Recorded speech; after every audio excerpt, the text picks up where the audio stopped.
Congresswoman Ilhan Omar sparking bipartisan backlash again for anti-Semitic comments, this time igniting a Twitter feud over the weekend with fellow Democrat from New York, Nita Lowey, after suggesting U.S. politicians were being forced to, quote, pledge allegiance to Israel.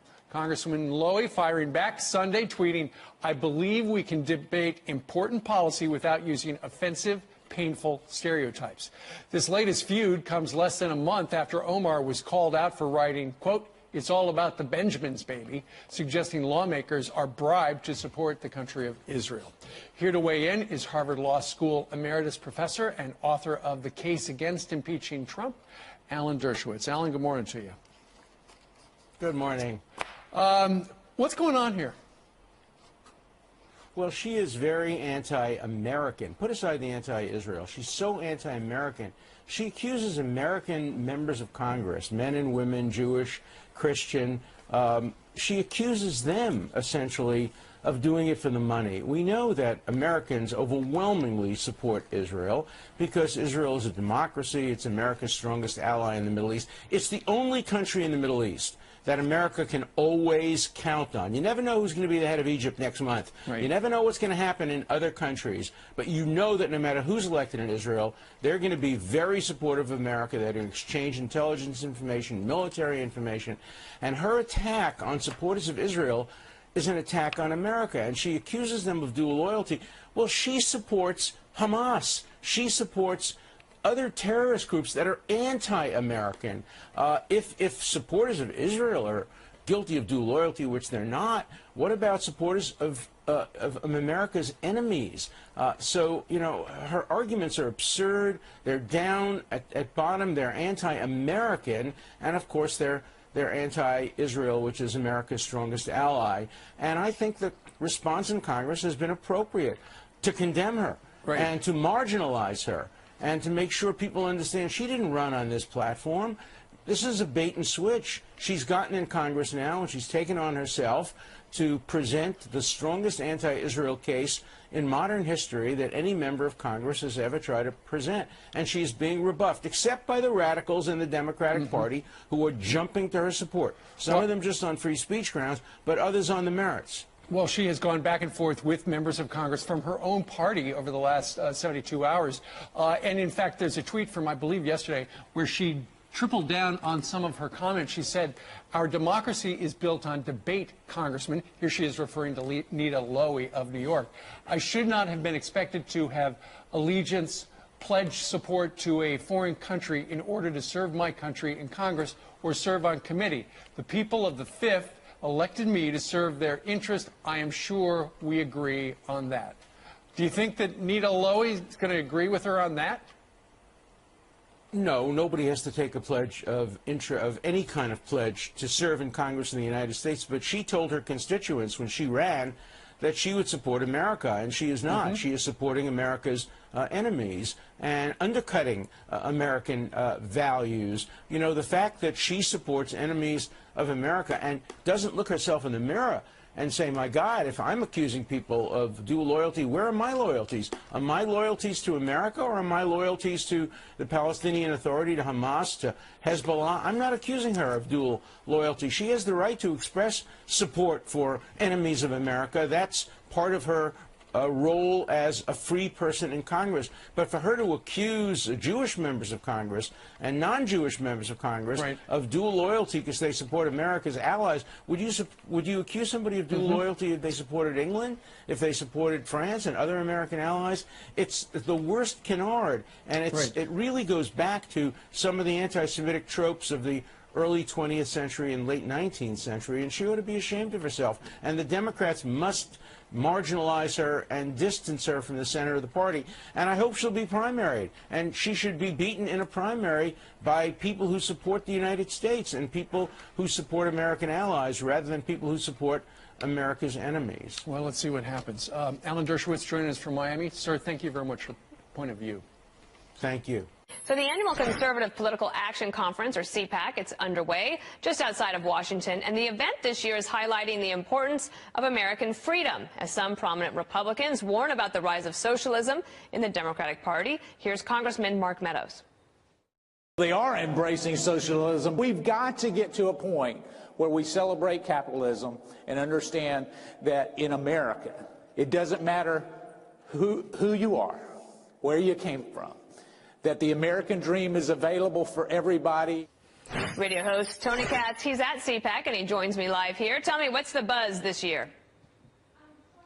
Well, it's been kind of wonderful. It's the first day of the Conservative Political Action Conference, and we've come to these before where there's a bit of a down, a bit of a question of what the future looks like. Everybody here incredibly upbeat. Dr. Ben Carson, of course, the secretary, is on the stage right now. Everyone's in good spirits, good times, and I'm not hearing some of the quasi-standard negative things. Everyone's very forward-looking right now.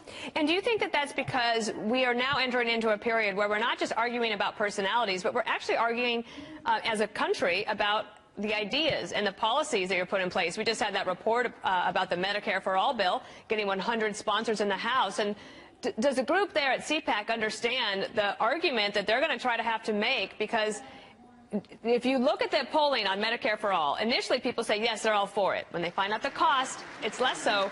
But there is still some popularity for Medicare for All.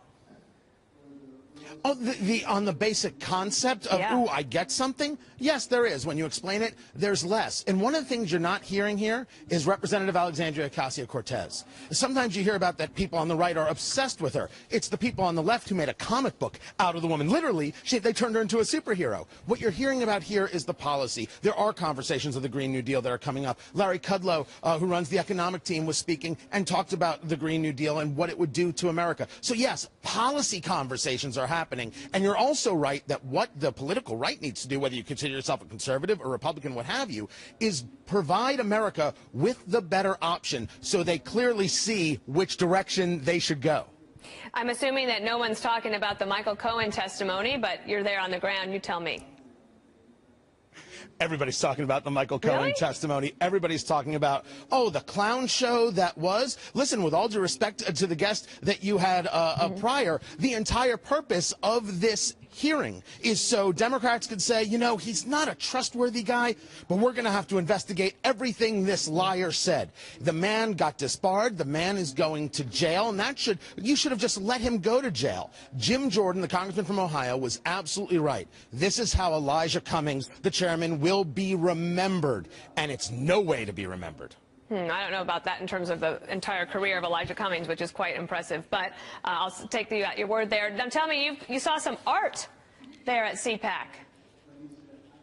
Oh, so this was downstairs. His name is Julian Raven, and people have been talking about this thing. He created this huge piece of art. He did it in 2015, before Donald Trump was even the candidate. He painted this thing, and he's displaying it here. And listen, it's kind of amazing and kind of what are we talking about here? But there's one thing that I will give it credit for.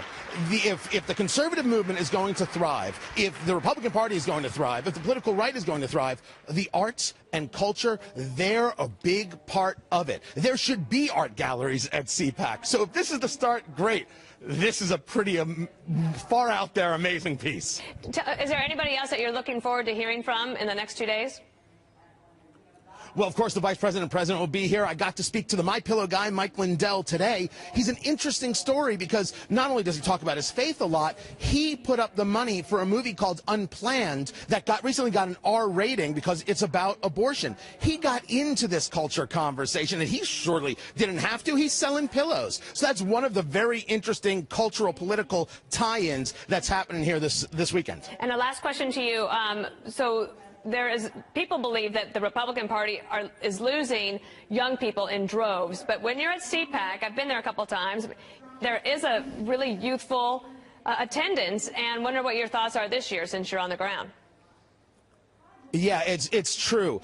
There are always a tremendous number of young people here, people who are in college, people who are just out of college, people who are looking for opportunities, and they just want to be connected to other people. It's a great thing to see because it's a reminder to everyone in America that just because you're in college doesn't mean you have to agree with what Berkeley decided the rest of the colleges should say and do. There's a great, powerful lesson here for sure, and people they're having a great time. They're talking talking to each other. Some of the dress here, what people are wearing, is amazing. Not as amazing as my shirt, I mean, your but shirt still is something, Tony. quite something else. Your shirt is really something. We always jealousy look will forward get to you see what nowhere. you're going to wear when you come on the program, and we love having you. Tony Katz, thank you. Welcome back, everyone. Yesterday, the president made a surprise policy announcement at CPAC. Take a look.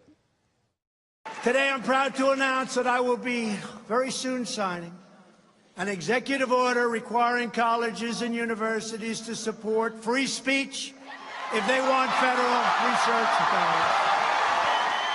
Place went nuts. All right, Charlie Kirk, this is basically your life's work over the last few years. So, do you agree with it? My life's work of 5 or 6 years. Oh my goodness, do I agree with it? Well, this is real. The national conversation started about 2 weeks ago, where our Turning Point USA activists got really punched in the face at University of California, Berkeley. And this really, kind of propelled over the last week and a half. President Trump called them up on stage yesterday. And look, this is so unbelievably important, that what the president announced. He said essentially that if college universities do not defend the free speech rights of all Americans, that federal funding could potentially be withheld. So thank you, President Trump. Thank you, thank you, thank you on behalf of all students of America, Turning Point USA, and our work on 1,400 high school and college campuses across the country. Thank you for taking a stand for the First Amendment. Okay, so it's long overdue. fan over there. Kennedy, what do you think? I'm not a fan of executive orders to begin with, but I think his heart is in the right place, and I'm glad we're having this conversation. But free speech isn't just about protecting conservative speech. It's about protecting all speech. And these free speech zones that they have at college campuses are unconstitutional. And there are... Just talk about that in more detail. Free speech zones. Yes, so free speech zones are, areas you can only have free speech in these areas. And when you're talking about... Is this something that everyone knows about? That's like the maddest thing. A lot of people don't know, but this is quite a trend. The whole place should be a free speech zone. That's what this is all about. Is that the speech is just in a little a box between the hours of 2 a.m. and 4 a.m. No, I'm being somewhat facetious. And there are other groups, like Charlie's, like Young Americans for Liberty, where they will go hand out constitutions just to see if they can get arrested outside of the free speech zones. And they have been. They've been arrested for handing out the United States Constitution. As though it's North Korea and they're passing out Bibles. Right. I'm with Kennedy. I'm nervous about anything that comes down by executive order. Always makes me nervous. A lot of that has to do with the fact that it can easily be overturned by the next president. But I'm also very concerned, like Charlie, about the direction of college campuses and free speech there. I mean, I've got a son who's getting ready to go into that stage of his life, and it's really scary to think about how university used to be a place where you would exchange ideas and learn how to live and work with people who think differently and look differently than you. And suddenly we regress like 50 years, and we're purposefully really segregating ourselves. So the president obviously needs to make a stand. I don't know if an executive order is the best thing, but like all of you, I'm happy that he's... All right, quick last word, Charlie. Well, look, I don't love centralization of power in the executive, but if it's in the advancement of liberty and freedom, I support it, which this is. More speech is better, always. And it's not just for conservatives, not just for Republicans, but for all people. And for far too long, conservatives have gotten the short end of the stick of these anti-constitutional speech. I'm staggered by what's going on. Anyway, I'm sure we'll talk about it again. Thanks.